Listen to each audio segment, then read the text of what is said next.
Let's talk about the downside of marriage for men, and that has to do with finances, okay? I know from watching men's videos that they're very concerned when it comes to the courts and divorce. The women get a lot of their money. And I'm going to tell you, if I was divorced from a woman, the last thing I would want to do is give her my money. I'd be like, not. You're not fucking me. I'm not giving you any money. However, I will say I have met men. I when I have met men like on dating apps, men who were divorced who would say, "That woman was the mother of my children. She stayed home and raised my children. I make good money. I want to keep providing for her." But there are also men who are resentful. So it can go either way. Now, what I want to talk about is this fair or not? And I think it depends on whether there are children involved. And this could be very controversial, but I am a big lover of being a mom, and I'm a big proponent of children. We don't talk about children enough, especially when we're talking about relationships.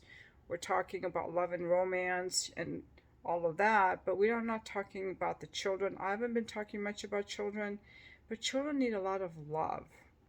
And they don't need just 5 minutes of quality time. That turns out to be a myth. They need to feel, they need to attach to a consistent, emotionally stable, present caregiver.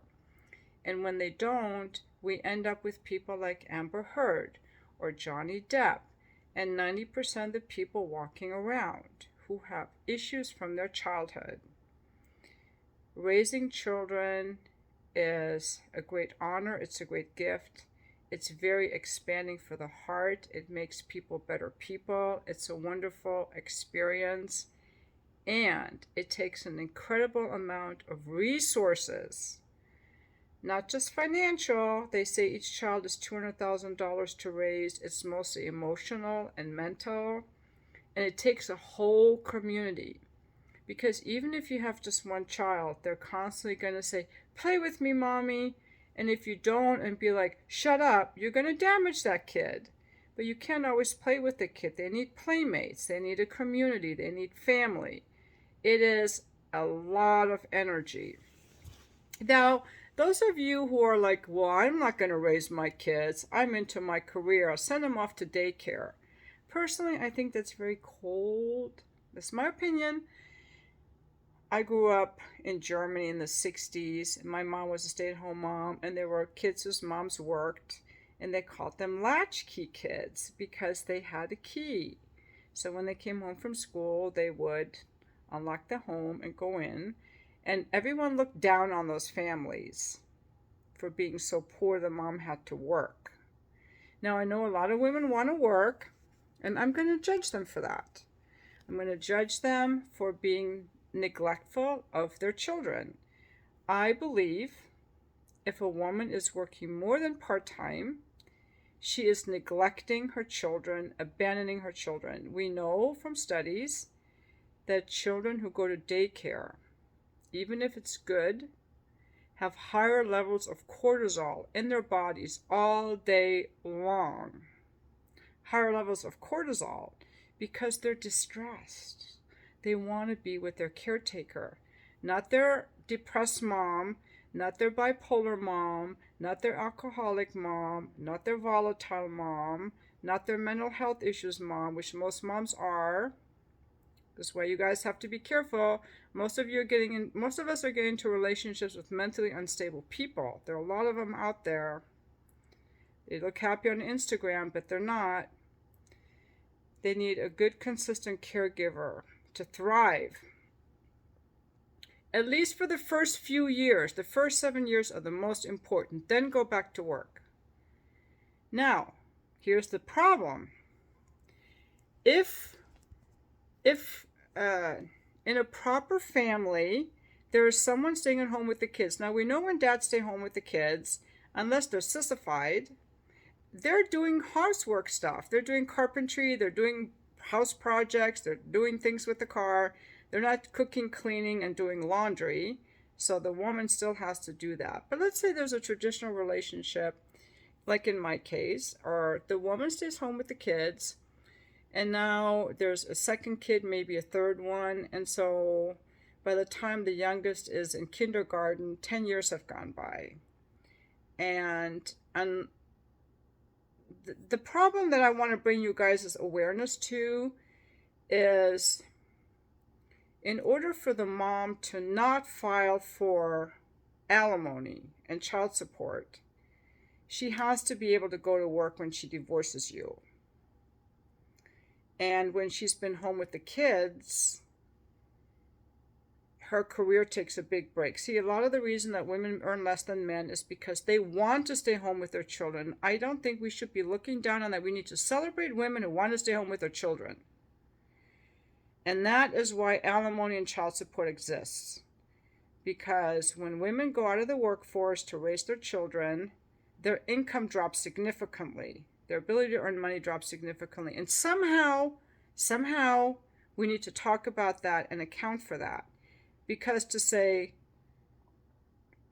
we're just going to throw her into the streets, or to say, well, all kids should be dumped off in daycare.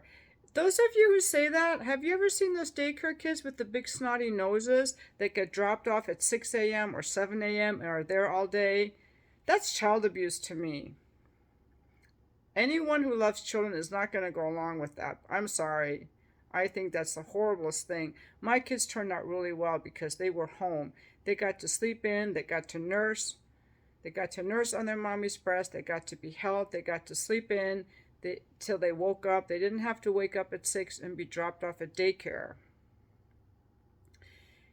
In the daycare, you have like 6 infants. 6-month-old infants can go to daycare. 6-week-old babies can be dropped off at daycare. Do you know what kind of woman can do that? Most women don't want to do that. But they have to make the money because there's some guy making them work, or she can't afford to stay home. So I think we need to start talking about the children. And when we talk about the children, we have to think about the mother. So if we are against women sucking their husbands dry after divorce, somehow at the beginning of the marriage, some kind of agreement has to be made about who is going to raise the children. Are you just going to like drop them off at daycare like there's some kind of lunch pail? They're people that need your love. And if the mom stays home with them at least part of the time, if there's a divorce, how is she going to get back on her feet? That's why women need child support and alimony. Now, I'm going to say, when women get divorced, they need to share equal custody with the father. They need to share equal custody for the father. You cannot talk bad about the father. That's very harmful to a child to badmouth the father. Even if he's a loser, they will find out soon enough. But there are a lot of men out there. I watched this guy, this lawyer, divorce lawyer from Atlanta. I forgot his name. The divorce lawyer or something. There are a lot of guys who are really good dads, and the moms are losers and have taken off. I've had bookkeeping clients that were single fathers. He was like, this one guy years ago, he's like, I won't be able to see you again. I had this one night off. I am the sole custodian of my 3 kids. My wife ran off with some guy. We haven't seen her since. I've met quite a few guys like that. They're the sole fathers because some loser mom took off with some random guy. But you also have men that just disappear and run off. So both sexes, but usually it's the man who runs off because mothers are very bonded with their children. We need to nurture that as a society, and we're not.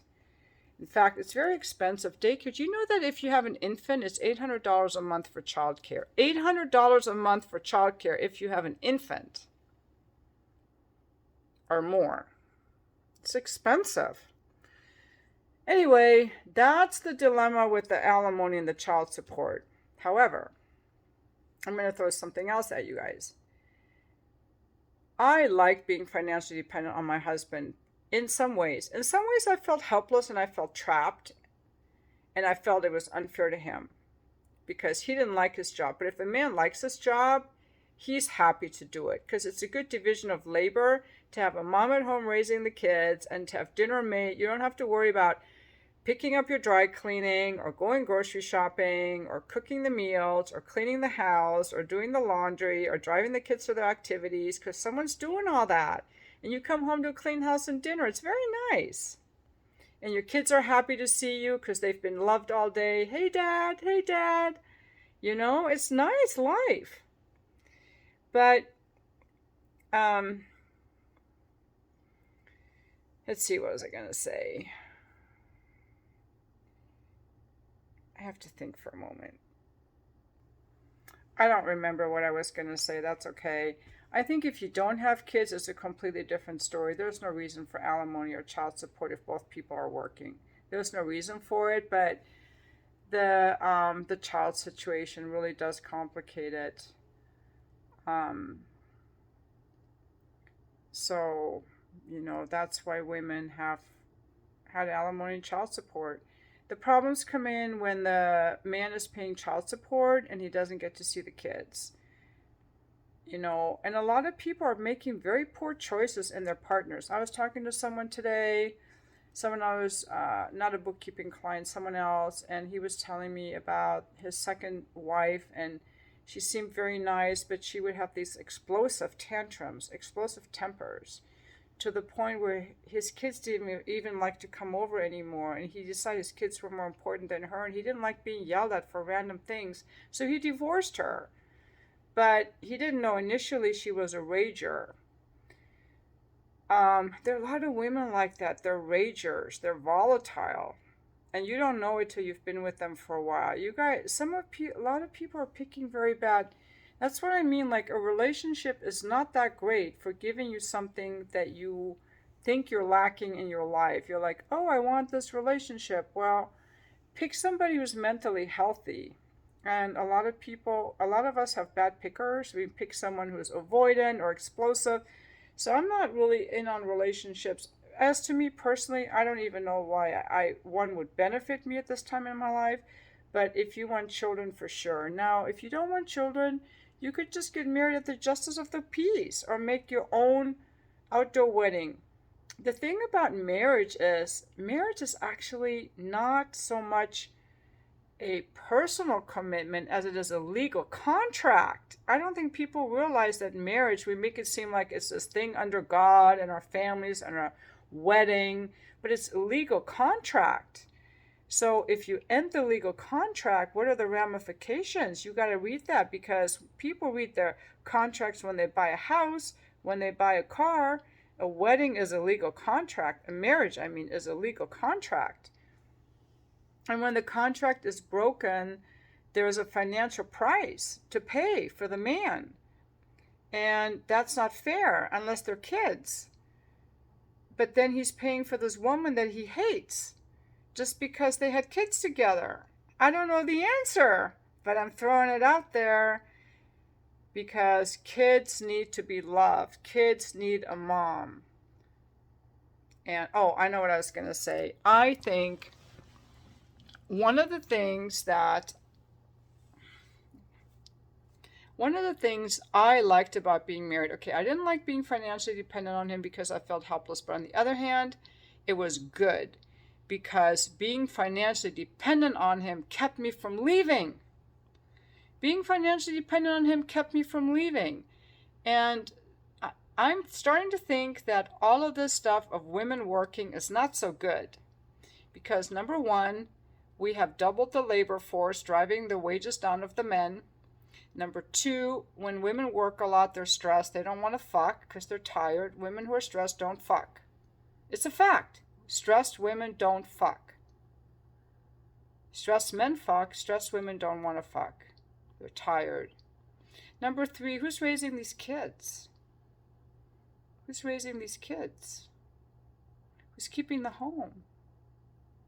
Number four, since women are hypergamous, as you guys keep reminding me, it's hard to find a guy who makes more money than we do or is more successful. Like, look at me. I'm like, why would I need a man? What can a man do for me? Well, if I need a man to provide for me, I would need him. And needing is good. A little bit of needing is good. Not needing is not good. I'm just being very honest when I say I don't need a man in my relationship. Of course I need men in the world, Men, I've made videos before, okay, for the guy who said you do need men. I've made videos before where I said I need men. Men have built my apartment, they built my car, they they they carried in the plants on my balcony. They're my clients. All the money I ever made in my life came from men. Every person who hired me was a man. All the money I make now comes from men. Okay? Men are the farmers, they're the truckers. The world would be lost without men. I'm not saying we don't need men. We definitely need men. Men are good, they're honest, and they're hardworking, and they're kind. What I'm saying is, why would I want one for a relationship? That's what I'm saying. If I don't want kids. Anyway, I've said enough, and it's getting dark. And pretty soon you won't even be able to see me. It'll all just be dark.